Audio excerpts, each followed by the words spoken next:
Hi viewers, welcome to universal talkies.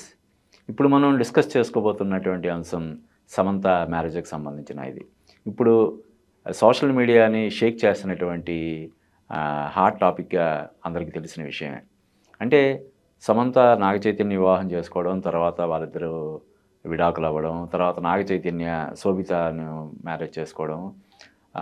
Samantha మ్యారేజ్‌కి సంబంధించినటువంటి వార్తలు కానీ, లేదంటే రూమర్స్ నిన్నటి వరకు రూమర్స్‌గా చలామణి అయినియి. ఇప్పుడు అది నిజమైనియి. గత 2, 3 ఏళ్లుగా చక్కర్లు కొడుతున్నాయి. రాజు నిడుమూరితో సమంత లివ్ ఇన్ రిలేషన్‌షిప్‌లో ఉంది. అంటే సహజీవనంలో ఉంది అని చెప్పి ఆ వార్తలు వస్తూనే ఉన్నాయి. ఆ వార్తల్ని ఇటు సమంత గాని, అటు రాజు నిడుమూరి కానీ ఎప్పుడూ ఖండించలేదు. కాబట్టి దాదాపుగా ముందు నుంచే ఇది వీళ్ళిద్దరూ అంటే డేట్ ఎప్పుడన్నది తెలీదు కానీ ఖచ్చితంగా వివాహం చేసుకుంటారు అని చాలామంది ఫిక్స్ అయ్యారు.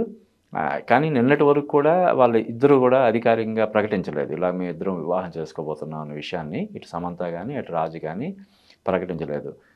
సమంత మాత్రం ఇప్పుడు తను పెళ్లి చేసుకున్నటువంటి ఫోటోని ఇన్‌స్టాలో పోస్ట్ చేయడం ద్వారా అధికారికంగా ప్రకటించినట్లయింది. అంటే కేవలం 30, 40 మంది క్లోజ్ ఫ్రెండ్స్, ఫ్యామిలీ మెంబర్స్ మాత్రమే ఈ మ్యారేజ్‌కి అటెండ్ అయ్యారని చెప్పి మనకు తెలుస్తుంది. కోయంబత్తూర్‌లో ఈషా ఫౌండేషన్‌లో ఈ మ్యారేజ్ జరిగిందని చెప్పి తెలుస్తుంది. అయితే రాజు నెడుమూరు కూడా ఈ వివాహం కోసం సమంతని పెళ్లి చేసుకోవడం కోసం తన భార్యకి విడాకులు ఇచ్చారని తెలుస్తుంది. అంటే సమంత విడాకులు అయిపోయి తర్వాత రాజు నెడుమూరు ప్రేమలో పడడం, తర్వాత ఇద్దరు ఇప్పుడు పెళ్లి చేసుకోవడం జరిగితే, సమంతతో ప్రేమలో పడిన తర్వాత రాజు నెడుమూరు తన భార్యకి విడాకులు ఇచ్చి సమంతని వివాహం చేసుకోవడం ఇక్కడ గమనార్హం. అంటే నాగ చైతన్యని పెళ్లి చేసుకున్న తర్వాత కూడా సమంత తన కెరీర్ పరంగా అంటే ఆర్టిస్ట్‌గా తనకున్న దీన్ని ఎక్కడా తగ్గించుకోలేదు. అంటే ఇంక సరే ఒక పెద్ద ఫ్యామిలీకి అక్కినేని లాంటి ఒక పెద్ద ఫ్యామిలీకి మనం కోడలుగా వచ్చాము. ఇక్కడ అక్కినేని వాళ్ళదే బోలెడంత పెద్ద సామ్రాజ్యం. అక్కినేని అన్నపూర్ణ స్టూడియోస్ కానీ, వాళ్ళ ప్రొడక్షన్ హౌస్ కానీ, అలాగే వాళ్ళు టీవీ సీరియల్స్ ప్రొడ్యూస్ చేస్తారు. 'బిగ్ బాస్‌కి' నాగార్జున హోస్ట్‌గా ఉన్నాడు. నాగ చైతన్య, అఖిల్, సుమంత్ ఇలాగ యాక్చువల్‌గా తను సినిమా రంగంలో ఒక ప్రొడ్యూసర్‌గా గానీ, లేకపోతే ఇంకో రకంగా ఇన్వాల్వ్ అయ్యి, తను లేడీ ఓరియెంటెడ్ సినిమాలు చేసుకుంటూ ఉంటే సరిపోయేది. కానీ అలా కాకుండా హిందీ సినిమాలు, తమిళ్ సినిమాలు అవి కూడా టూ మచ్ బోల్డ్ సినిమాలు, బోల్డ్ క్యారెక్టర్స్ చేయడం వల్ల వాళ్ళిద్దరి మధ్య విభేదాలు రావడము, అది అలా విడాకులకు దారి తీయడం జరిగిందని అప్పుడు మనం కొన్ని వార్తలు విన్నాము. కాకపోతే ఏంటంటే ఇందులో అంటే ఒక రకంగా బ్యూటీ అని చెప్పొచ్చు. ఇటు సమంత ఇప్పుడు నాగ చైతన్య గురించి నెగెటివ్‌గా మాట్లాడలేదు. అటు నాగ చైతన్య గానీ, నాగ చైతన్య ఫ్యామిలీలో ఆహ్, నా నాగార్జున గానీ, అఖిల్ గానీ ఎవరు వాళ్ళ ఫ్యామిలీలో ఎవరు కూడా సమంత గురించి వేరే వ్యాఖ్యలు చేయడం కానీ ఏం జరగలేదు. ఇద్దరి మధ్య ఏం జరిగిందో తెలీదు. ఏ విధంగా దాన్ని సెటిల్ చేసుకున్నారన్నది కూడా తెలీదు. అంటే ఏమైనా లంసమ్‌గా ఇంత మొత్తం అంటే బయట పుకార్లయితే షికారు చేసాయి. ఒక 50,00,00,000 ఇచ్చారని కొంతమంది, 100,00,00,000 సెటిల్మెంట్ జరిగిందని, ఇంకా ఎక్కువ సెటిల్మెంట్ జరిగిందని, ఇలాగా రకరకాలుగా ఎవరికి వాళ్ళు ఊహాగానాలు చేసుకొని కొన్ని కథనాలవి టెలికాస్ట్ చేసుకోవడం గానీ, లేకపోతే ప్రింట్ చేసుకోవడం గానీ చేశారు గానీ, ఇరువైపుల నుంచి ఇటు సమంత వైపు నుంచి గానీ, ఇటు అక్కినేని ఫ్యామిలీ వైపు నుంచి గానీ, ఏ విధమైనటువంటి వ్యాఖ్య వెలువడకపోవడం మనం ఇక్కడ గమనించాల్సినటువంటి విషయం. అంటే హుందాగా వాళ్ళు విడిపోవడం అనేది జరిగింది. తర్వాత నాగ చైతన్య శోభితని పెళ్లి చేసుకున్నాడు. వాళ్ళిద్దరూ హ్యాపీగా ఉన్నారు. ఇప్పుడు కాబట్టి సమంత కూడా అలాగే ఇంక లైఫ్ లాంగ్ ఒక ఆహ్, డైవోర్స్ ఇచ్చినటువంటి ఒక మా అమ్మాయిగా మిగిలిపోవాలని ఎవరు ఖచ్చితంగా కోరుకోరు. కాబట్టి ఈ పెళ్ళిని సమంత అభిమానులందరూ కూడా స్వాగతిస్తున్నారు. అయితే ఇక ముందైనా ఈ పెళ్లి విషయంలోనైనా తను జాగ్రత్తలవి తీసుకొని ఈ పెళ్ళి జ చాలా అంటే జీవితాంతం పిల్లా పాపలతోటి ఆమె హ్యాపీగా ఉండాలని చెప్పి అందరూ కోరుకుంటున్నారు.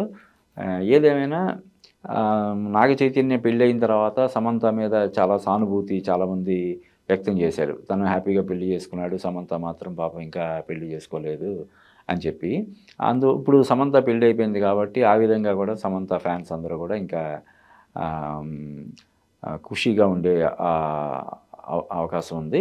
అంటే జనరల్‌గానే కొంచెం అంటే జీవితం అంటేనే, లైఫ్ అంటేనే కొన్ని సందర్భాల్లో రాజీ పడక తప్పదు. ముఖ్యంగా పెళ్ళైన తర్వాత ఆహ్, వాళ్ళ నుంచి పెళ్ళైన తర్వాత భార్య నుంచి గానీ, లేదంటే కోడల నుంచి అత్తమామలు, వాళ్ళ కుటుంబ సభ్యులు కోరుకునేది ఏంటంటే, ఇంకా వాళ్ళకి ఒక పాపనో, బాబునో ఇవ్వాలని కోరుకుంటారు. అంటే అది జనరల్‌గా జరిగేది. అలా కాకుండా తను ఇంకా కెరీర్ పరంగా ఇంకా వేగంతోటి వెళ్ళాలనుకుంటే అసలు పెళ్ళే చేసుకోకూడదు. పెళ్లి చేసుకున్న తర్వాత ఖచ్చితంగా కుటుంబానికి తగిన సమయాన్ని కేటాయించాలి. భర్తకి కానీ, అత్తమామలకు కానీ, మిగతా ఫ్యామిలీ మెంబర్స్ విషయంలో గానీ తను తగిన జాగ్రత్తలు తీసుకోవాలి. పైగా ఏంటంటే, ఈ మొత్తం అక్కినేని ఫ్యామిలీ మొత్తం ఫ్యామిలీ సినిమాల్లోనే ఉన్నారు.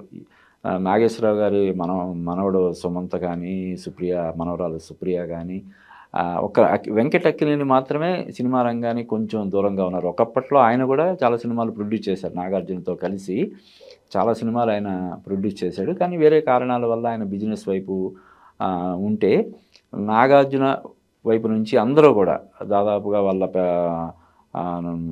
అఖిల్ గానీ, నాగ చైతన్య గానీ, సుమంత్ గానీ, సుప్రియ గానీ వీళ్ళందరూ సినిమా రంగంలో యాక్టివ్‌గా ఉన్నారు కాబట్టి ఆహ్, స్ సమంత దానికి వాళ్ళకి సంబంధించినటువంటి వ్యవహారాలు అవి చూసుకుంటూ డైలీ ఓరియెంటెడ్ సినిమాలు చేసుకుంటే సరిపోయేది. ఇటువంటి వివాదాలకి, విభేదాలకి తావు లేకుండా ఉండేదని చెప్పి అప్పట్లో కొన్ని విశ్లేషణలు వెలువడడం మనం చూసాము. అయితే ఏదేమైనా ఇప్పుడు జరిగి చాలా సంవత్సరాలు అయిపోయింది. ఇప్పుడు నాగ చైతన్య ఎప్పుడో పెళ్లి చేసుకొని తను కూడా హ్యాపీగా ఉన్నాడు. తను కూడా ఇప్పుడు త్వరలో తండ్రి కాబోతున్నాడని మనకి తెలుస్తుంది. కాబట్టి ఇప్పుడు ఇంకా ఆ విషయాల గురించి మనం పెద్దగా పట్టించుకోవాల్సిన అవసరం లేదు. ఇప్పుడు సమంత కూడా హ్యాపీగా చాలా పద్ధతి ప్రకారం తను కూడా ఇప్పుడు ఒక ఫౌండేషన్‌లో ఈషా ఫౌండేషన్‌లో సాంప్రదాయబద్ధంగా పెళ్లి చేసుకుంది కాబట్టి ఆమె వైవాహిక జీవితం కూడా నిండు నూరేళ్ల పాటు హ్యాపీగా జరగాలని మనం మనస్ఫూర్తిగా కోరుకుందాం.